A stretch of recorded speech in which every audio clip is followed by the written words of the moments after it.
The story is about Hedda Gabler, who is unhappily married with her husband George Desmond. Hedda Gabler came from a rich family, while George Desmond is beneath her. Henry Gibson's novel is subdivided in 4 acts. In the first act, there were 3 persons who visited the Desmond's residence. First is Miss Juliana, the aunt of George. She visited them to discuss the honeymoon of George and Hedda. They also discussed about her sister Rena, who was terminally ill. She even mentioned to George that Aylard Lovberg has a new novel. The second person to visit them is Mrs. Elvsted, who asked for help in finding Aylard. Aylard just quitted drinking, and Mrs. Elvsted is worried that he would relapse again since he's back in the city. She also confessed to Hedda that she is unhappy with her current marriage to the district magistrate. The third person to visit them is Judge Bragg, who told George about the new novel of Aylard, a possible competitor of George. The second act is about Hedda confessing to Judge Bragg how unhappy she is with her marriage to George. She confessed to Bragg that she married George because she got bored of being single.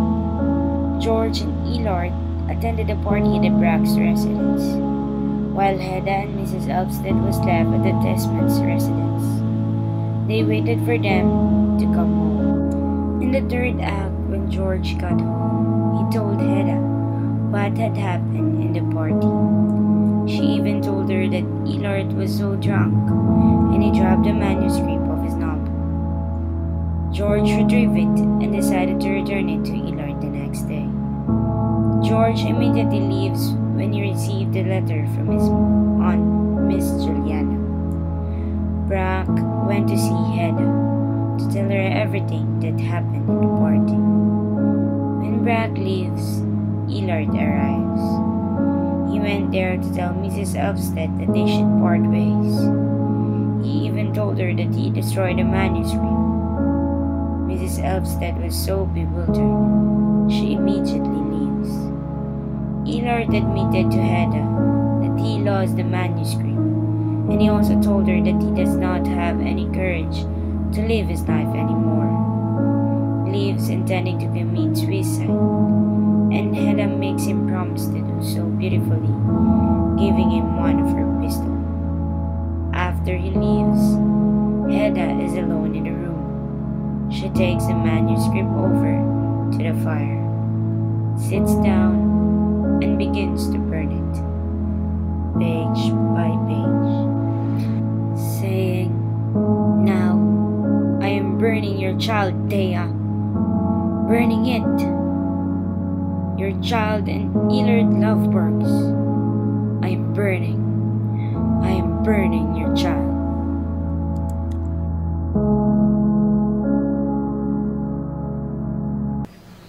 Is there any news of him? I ran over to see him this afternoon.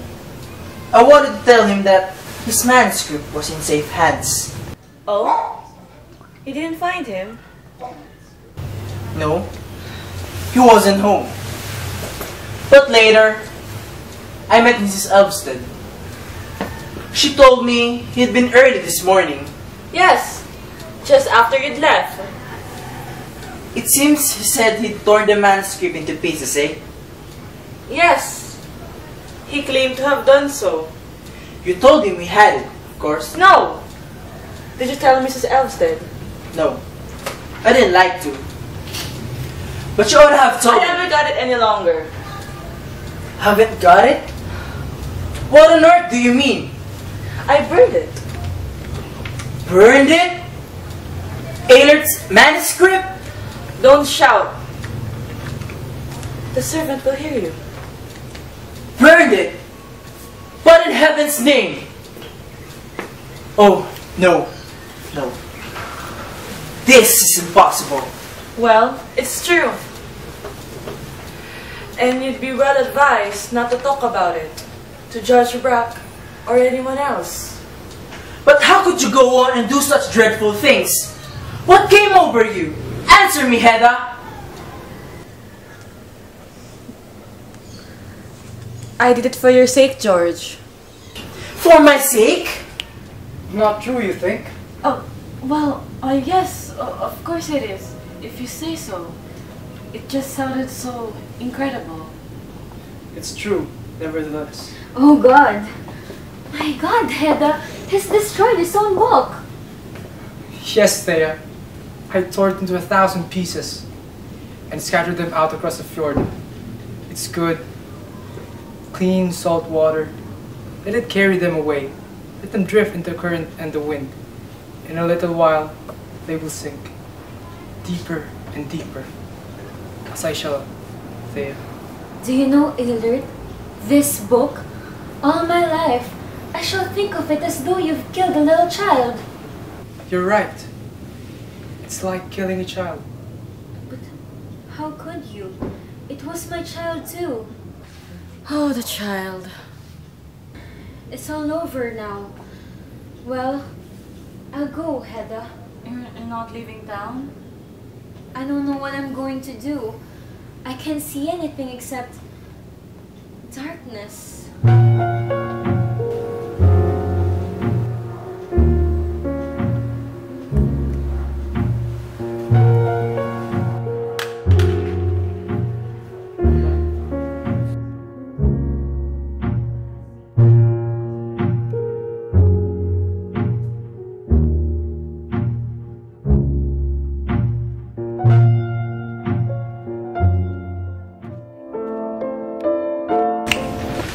Something else happened. Yes, Another tragedy? it depends on how you looked at it, Mrs. Desmond. Oh, it's something to do with Aylert Loveberg? How did you know? Perhaps you... No, not at all. For heaven's sake, tell us. I'm afraid they've taken him to the hospital. He's dying. Oh God! The God! hospital. Oh, so Dying. quickly. Oh, Hedda, and you parted enemies. Thea. I must see him. I must see him before he dies. It's no use, Mrs. Elvston. But what's happened? You must tell me. He hasn't tried to do something to himself. What? Yes, he has. I'm sure of it. Hedda, how could you? I'm afraid you guessed correctly, Mrs. Desmond. How dreadful. Attempted suicide. Fancy that. Shot himself? Right again, Mrs. Desmond. He did it because he was desperate. You're wrong. I know. He must have been mad. The same as when he tore up his manuscript. Manuscript? Did he tear it up? Yes, last night. Oh, Hedda. We shall never be able to escape from this. Strange. There'll be a scandal, Hedda. Scandal? Yes, a scandal. The thing you're so frightened of. You'll have to appear in court together with Mademoiselle Danielle, and she'll have to explain everything. Was it an accident, or was it homicide? But I had nothing to do with any of this repulsive business. No, but you'll have to answer one question. Why did you give this pistol to Lovebird?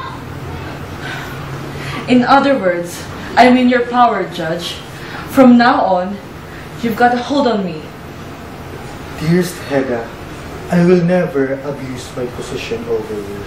Nevertheless, I'm in your power, dependent on your will and your demands. Not free, still not free. No, I can't handle that. No.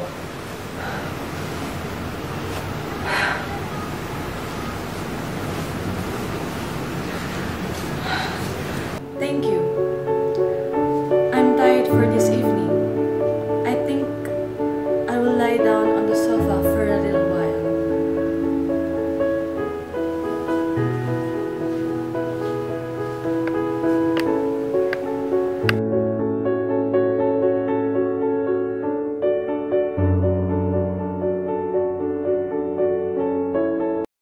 La da da da da, la da da da da, la da da da da, la da da da da da. Where did all the people go? They got scared when the lights went low. I'll get you through it nice and slow when the world's spinning out of control. Afraid of what they might lose, might get scraped or they might get bruised. You could beg them, what's the use? That's why it's called a moment of truth. Yeah, I'll get it if you need it.